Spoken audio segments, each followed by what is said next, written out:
श्वेता। और आज के इस वीडियो में हम लोग बात कर रहे हैं सिविल सर्विसेज एग्जामिनेशन पेपर 1 का। एंड आज का जो पेपर है वो है इकोनॉमिक्स। तो क्या क्वेश्चंस आए थे 2023 में, उसी को लेके ही आज का डिस्कशन रहेगा। चलिए वीडियो को स्टार्ट करते हैं। फर्स्ट जो क्वेश्चन है आज के लिए वो है examine the role of price elasticity of demand in determining the price set by a discriminating monopolist. तो डिस्क्रिमिनेटिंग मोनोपोलिस्ट के हिसाब से कौन से प्राइस सेट किया गया है, उसके उसका जो रोल है, प्राइस इलास्टिसिटी ऑफ डिमांड का जो रोल है उसी को लेके आज हम डिस्कस करेंगे। तो अगर हम डिस्क्रिमिनेटिंग मोनोपोलिस्ट का कॉन्सेप्ट देखेंगे तो प्राइस इलास्टिसिटी ऑफ डिमांड यहाँ पे बहुत ही सिग्निफिकेंट रोल प्ले करता है इन डिटरमाइनिंग द प्राइसिंग स्ट्रेटजी कि कौन सी चीज़ का क्या प्राइस हो सकता है। तो प्राइस इलास्टिसिटी ऑफ डिमांड यहाँ पे मेजर करता है responsiveness of the quantity demanded of a good और service to changes in its price. Demand के साथ साथ, क्वांटिटी डिमांड के साथ साथ प्राइस कैसे चेंज होता है वो यहाँ पे हमें पता लगता है। It is calculated as the percentage change in quantity demanded divided by the percentage change in price.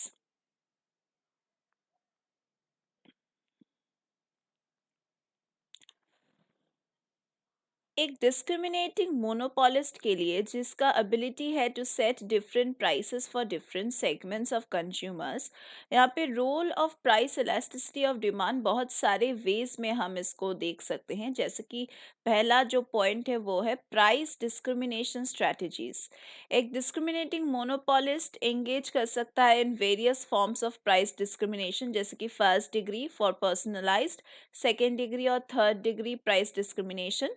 तो ये जो चॉइस है of the most appropriate strategy, ये ऑफन डिपेंड करता है on the elasticity of demand in different market segments.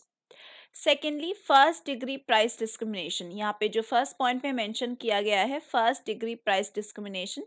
तो ये जो फर्स्ट डिग्री प्राइस डिस्क्रिमिनेशन है, यहाँ पे मोनोपोलिस्ट चार्ज करते हैं हर एक कंज्यूमर से maximum price that they are willing to pay. ये जो प्राइसिंग डिसीजन है ये बहुत ही पर्सनलाइज्ड है based on the elasticity of demand for each individual. तो यहाँ पे अगर डिमांड इनएलास्टिक हो जाता है तो मोनोपोलिस्ट यहाँ पे एक हायर प्राइस सेट कर सकता है, capturing more consumer surplus over here.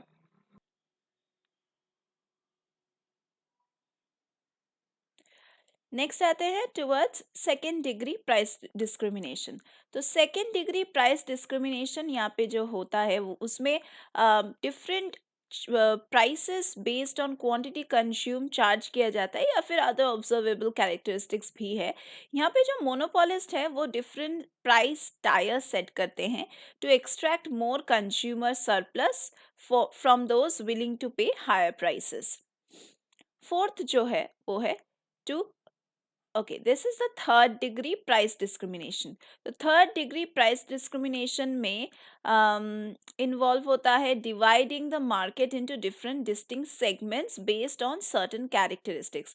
Market को divide किया जाता है on the basis of age, location, income and ऐसे ही सारे चीज़ों पे, and charging different prices to each segment, और different prices charge किया जाता है हर एक segment के अनुसार। तो ये जो प्राइस इलास्टिसिटी ऑफ डिमांड है in each segment influences the price decision. तो ये प्राइस इलास्टिसिटी ऑफ डिमांड जो है हर एक सेगमेंट में, ये इन्फ्लुएंस करता है हर एक प्राइसिंग डिसीजन को। नेक्स्ट है elasticity and pricing power. Monopolist considers the elasticity of demand to determine its pricing power. Monopolist जो है वो इलास्टिसिटी ऑफ डिमांड को कंसिडर करते हैं प्राइसिंग पावर को डिटरमाइन करने के लिए। If demand is relatively inelastic, the monopolist can increase the prices without a significant decline in quantity demanded, maximising the revenue.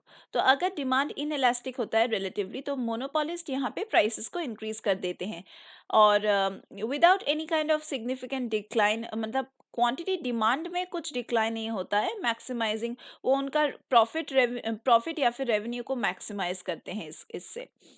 Contrast में अगर देखेंगे कि अगर डिमांड इलास्टिक होता है तो monopolist may need to like lower the prices को lower करना पड़ता है उनको टू इंक्रीज द रेवेन्यू या फिर maximising the profits for increasing the profits और for increasing the revenue monopolist को यहाँ पे प्राइसेस को लो करना पड़ता है. नेक्स्ट है determining the optimal pricing. Monopolist seeks to set prices in a way that maximizes the total revenue. यहाँ पे monopolist जो है वो लाइक प्राइसेस सेट करता है ऐसे वे में जिससे उनका रेवेन्यू इंक्रीज हो सके या फिर मैक्सिमाइज हो सके. Elasticity of demand plays a crucial role in finding the optimal price point. यहाँ पे जो इलास्टिसिटी ऑफ डिमांड है ये बहुत ही अहम रोल प्ले करता है इन finding the optimal price point. At the point where marginal revenue equals to marginal cost, the monopolist maximizes the profit. तो यहाँ पे जहाँ पे एक point होता है जहाँ पे marginal revenue is equal to marginal cost, MR is equal to MC, यहाँ पे मोनोपोलिस्ट अपने प्रॉफिट को मैक्सिमाइज करते हैं.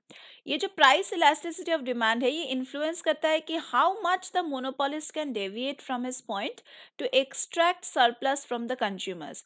ये जो प्राइस इलास्टिसिटी ऑफ डिमांड है ये इन्फ्लुएंस करता है कि कैसे एक मोनोपोलिस्ट डेविएट कर सकता है अपने पॉइंट से, क्योंकि यहाँ पे मेन जो मुद्दा है वो है to extract surplus from the consumers. तो वो कैसे हासिल किया जा सकता है वही हम देख पाते हैं यहाँ पे. नेक्स्ट है अंडरस्टैंडिंग द कंज्यूमर बिहेवियर.